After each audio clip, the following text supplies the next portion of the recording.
Welcome back, everybody. Today I'm going to talk about choosing a camshaft using cranking pressure as a guideline for picking that camshaft, and explaining why it matters and how to figure that out before putting it together and actually measuring your cranking compression.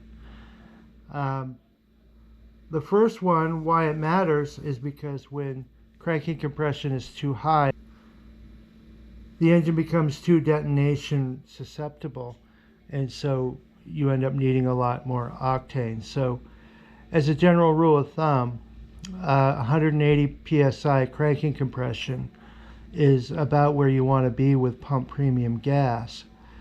And as to how you figure that out before installing the cam and checking the cranking compression is using these calculators from wallaceracing.com. One of them is the cranking compression calculator, and also the camshaft intake open and close calculator. These two things together, you can spec a cam and know what the cranking compression is going to be before you even buy the cam. Then that way you get the right one the first try.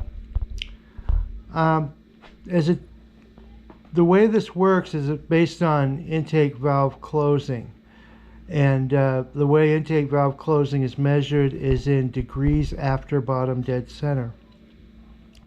Now, as a general rule of thumb, for typical engines, I'm going to say a 10-to-1 compression engine, having the intake valve closed 45 degrees after bottom dead center is a good rule of thumb.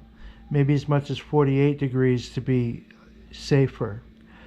If you're going to use water and methanol injection, you can get away with having it close a bit earlier, which is what I'm doing on my particular engine.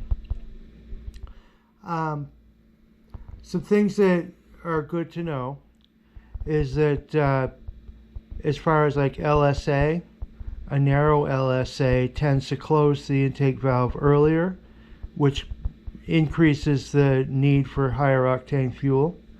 A wide LSA cam tends to close the intake valve later, so you can get away with either lower octane, or on the other side of the coin, maybe you can get away with raising your compression ratio a bit higher. So I'm going to go over how to do this. So the first thing you want to do is you want to know when the intake valve closes on the cam that you're choosing. Now we're going to do this at 50 thousandths duration numbers. So I'm going to just choose some numbers here and plug them in and show what happens. So you could take, let's say 234 on the intake, and I'm going to just put 234 on the exhaust also, though for what we're doing it doesn't matter. I'm going to go with 108 LSA because lately that seems to be in vogue to run narrow LSA. And we'll go with the intake centerline of 104 because cams are generally ground 4 degrees advanced. So what that tells us is that it gives us an intake valve closing of 41 after bottom dead center. And so what we can do is we can plug that into the cranking compression calculator and see what we get. The first thing you do is you plug in your number of cylinders, plug in your bore. I'm doing this for a 350, so 4-inch bore. Stroke is 3.48. Rod length is 5.7. We're going with, a typical 350 Chevy. And for this one, we're going to say the compression ratio is 10-to-1.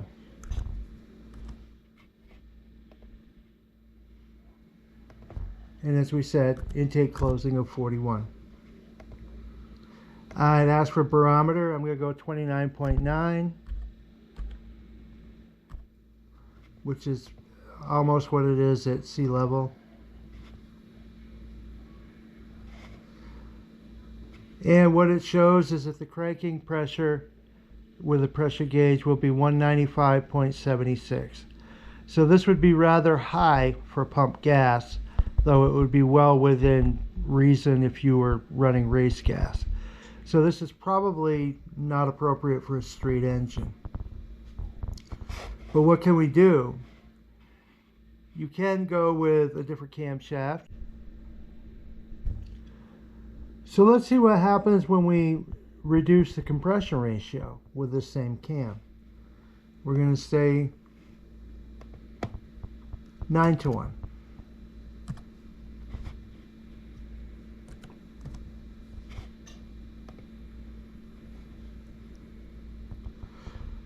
So with 9:1, it reduces your gauge pressure to 171 psi. So this cam would work fine with a 9:1 engine on pump gas. With a 10:1 engine on pump gas, it would probably spark knock without water injection or high octane fuel.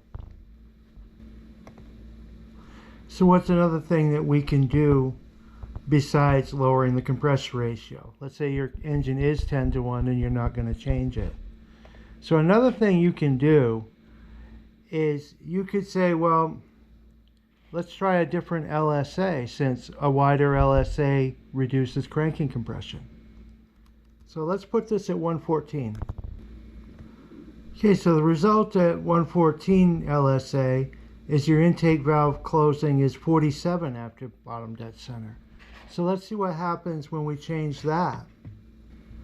This puts our gauge pressure at 188 psi.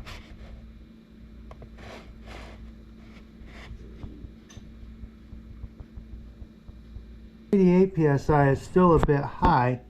You should probably want a little bit lower than that, but it's better than the 195 psi of the 108 LSA cam. So probably the final answer is that you want the cam to be a little bit bigger. Or you can also, what you can do is you could retard the cam a couple degrees. So let's say we retarded it 2 degrees, and that gave us a intake valve closing of 49. That brings it down to 186 psi. So I'm not saying any one of these is the absolute best choice, but this is meant to show you that you can figure these things out and decide what it is that you want to do beforehand. Probably the better choice would be, because you have 10:1 compression ratio, go a little bit higher, larger cam, and that would be completely legitimate to do that. So let's do one final example where we go for it on the cam a little bit. And let's say for the duration we jump it up to 240.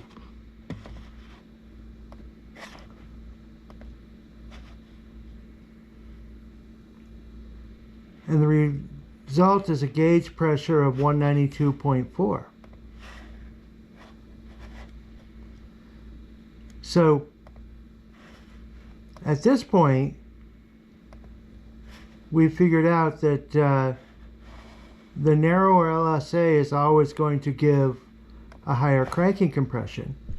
And then it's just a matter of deciding, you know, do I want that higher cranking compression, or do I want to have the intake valve close a little bit later to bring it down so I can run on pump gas.